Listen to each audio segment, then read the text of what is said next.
Cumprimento a todos e a todas com a graça e a paz do Senhor Jesus. Feliz por voltar a este momento de reflexão da Palavra de Deus com os irmãos e ouvintes do canal Teologando. Gostaria de hoje fazer menção de uma palavra que se encontra no livro de Gênesis, no seu capítulo 22, onde está escrito a partir do verso 1. Depois dessas coisas, pôs Deus Abraão à prova, ele disse: Abraão, este lhe respondeu: eis-me aqui. Acrescentou Deus: toma teu filho, teu único filho, Isaque, a quem amas, e vai-te à terra de Moriá. Oferece-o ali em holocausto sobre um dos montes que eu te mostrarei. Até o versículo, foi lido o versículo 1 e o versículo 2 do capítulo 22 de Gênesis. Queridos irmãos, queridas irmãs em Cristo Jesus, esse texto do livro de Gênesis particularmente falando, é um dos textos mais tocantes e mais lindos, dos mais lindos da Bíblia Sagrada. Ele consegue expressar de uma maneira tão profunda vários sentimentos entre os personagens envolvidos, além do Senhor Deus. Ele consegue expressar de uma maneira muito clara, em primeiro plano, o temor e a obediência do patriarca Abraão ao seu Deus. Ele consegue expressar também de uma maneira muito linda, muito bonita,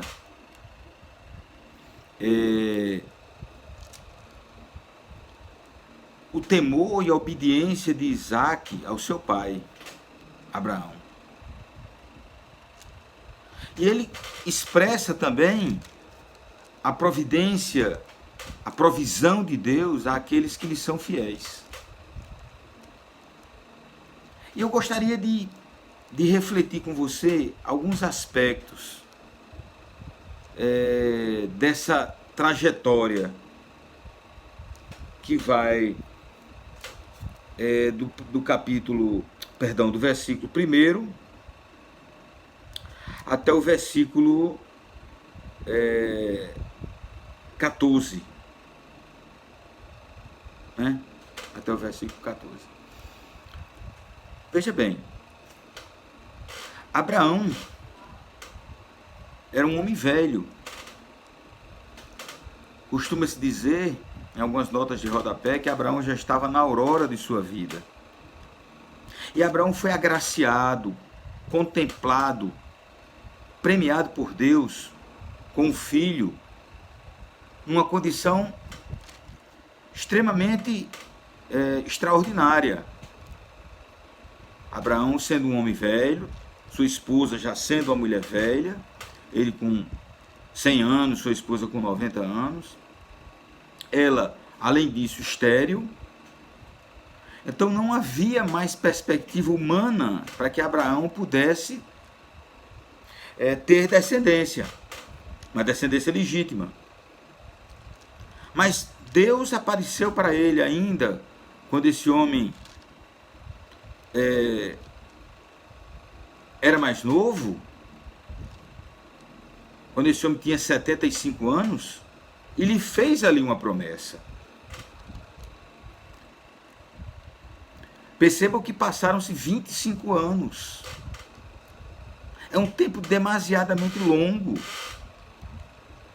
mesmo considerando os padrões bíblicos da época, para a longevidade humana. Passaram-se 25 anos de espera, mais 25 anos onde esse homem acreditava que Deus era capaz, que Deus era fiel para cumprir suas promessas. Quando isso, enfim, acontece, ele já centenário, Deus vai até ele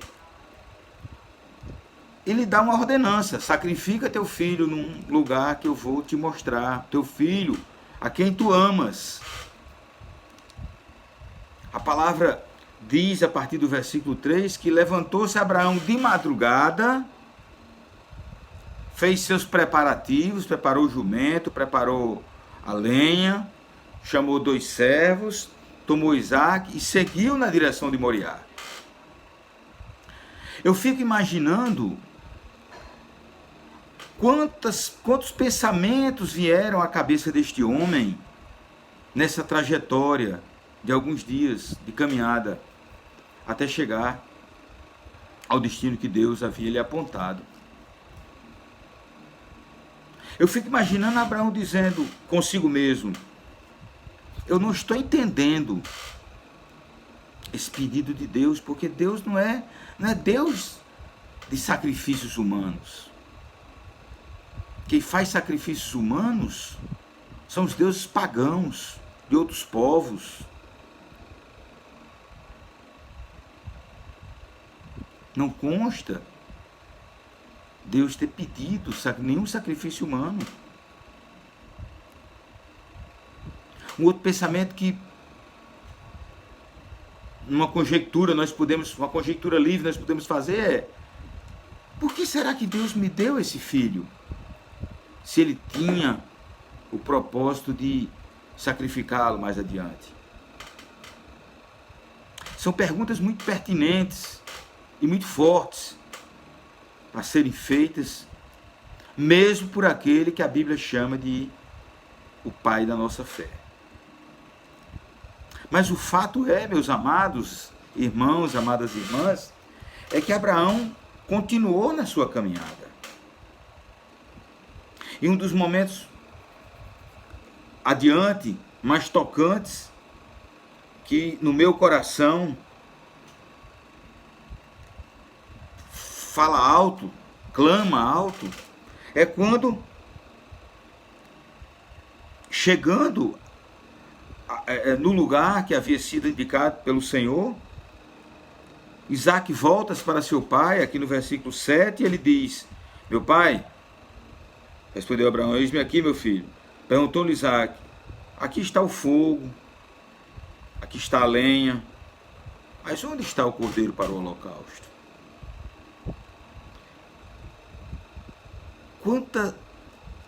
Quanta angústia, quanta dor, quanto sentimento de questionamentos interiores passou pela cabeça desse pai, olhando para o seu filho para lhe dar uma resposta dessa. Mas a resposta de Abraão é algo que deve nortear e despertar o nosso coração de crentes, de servos do Senhor.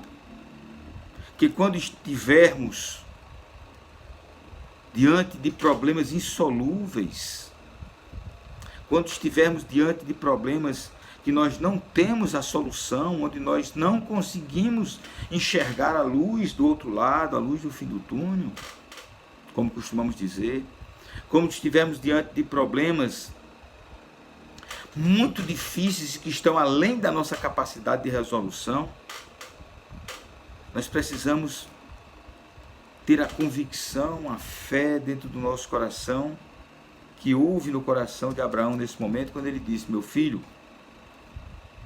para si Deus proverá o cordeiro para o holocausto. Louvado seja o nome do Senhor. Essa palavra meus queridos e amados ouvintes, ela alcança o nosso coração muitas vezes enfraquecido, muitas vezes de uma fé, nosso coração repleto de uma fé enfraquecida pelas lutas, pelas adversidades, pelos obstáculos. E nós precisamos olhar primeiro para esse ícone da fé, que o capítulo 11 de Hebreus chama de os heróis da fé, o nosso pai na fé, Abraão. E compreender que, independente de nós estarmos olhando para a escuridão do problema, nós precisamos confiar que há um Deus que é luz, que haverá de trazer essa luz para elucidar os nossos problemas e as nossas dificuldades, independente das circunstâncias. Ele é Deus, Ele é Senhor, Ele é a solução. Não é que Ele tenha a solução, Ele é a solução. Em segundo lugar, enxergar nesse Deus, diante de um relato como esse da vida de Abraão e de seu filho Isaque, que Deus não nos desampara, Deus não desampara aquele que nele confia. Deus é fiel.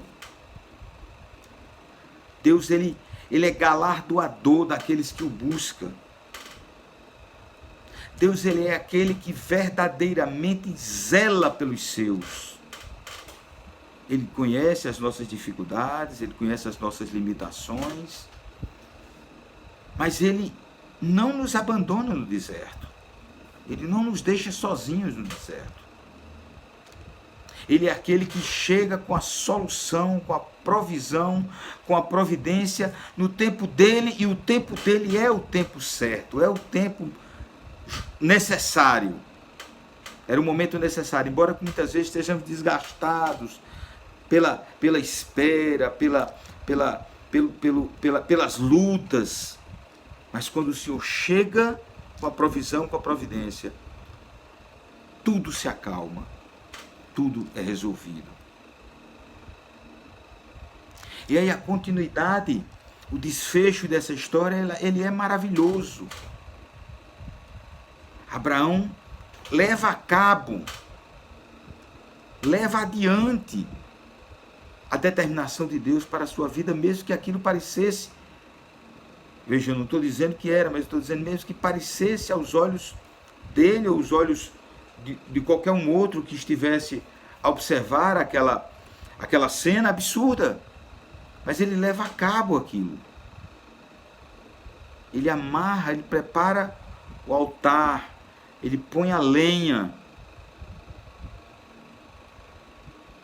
ele toma Isaque pelas mãos, coloca sobre a lenha e o amarra. E ali Isaque está pronto para ser o holocausto oferecido a Deus, como Deus havia determinado. E Abraão vai mais adiante, ele eleva o cutelo, eleva a faca que iria imolar o seu filho. Eu costumo dizer que Abraão, no seu coração, para Deus, ele executou o pedido de Deus. Porque no seu coração havia a determinação de obedecer e a confiança de que Deus proveria uma solução para o vazio do seu coração. E que se fosse preciso trazê-lo das cinzas, Deus o faria. Aleluias. E isso, meu irmão, e isso, minha irmã, é confiar. É confiar no inimaginável. É confiar que o impossível pode acontecer se assim Deus o quiser, Deus o determinar. Louvado seja o nome do Senhor. Mas no momento exato de descer o cutelo, a palavra do Senhor diz que bradou, um anjo do Senhor bradou e disse: não estendas a mão sobre o rapaz e nada lhe faça. Versículo 12. Pois agora sei que temes a Deus, portanto não me negastes o teu único filho. E quando chega nesse momento aqui da narrativa, dizer que não negaste o teu único filho, eu entendo que era Deus uma teofania, aparecendo a Abraão, uma teofania na forma de anjo, falando com o seu servo. E aí a provisão, a providência de Deus já estava pronta. Aleluias. A providência de Deus já estava pronta, e ele ouve o barulho, o mugido de um carneiro, né? E Abraão pega aquele carneiro e o imola e o sacrifica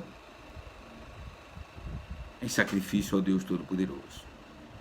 Meus queridos e amados irmãos e irmãs, finalizando essa pequena reflexão, muitas vezes nós passamos por dificuldades que estão além das nossas possibilidades. Nós nos somos colocados diante de desafios que estão além das nossas possibilidades.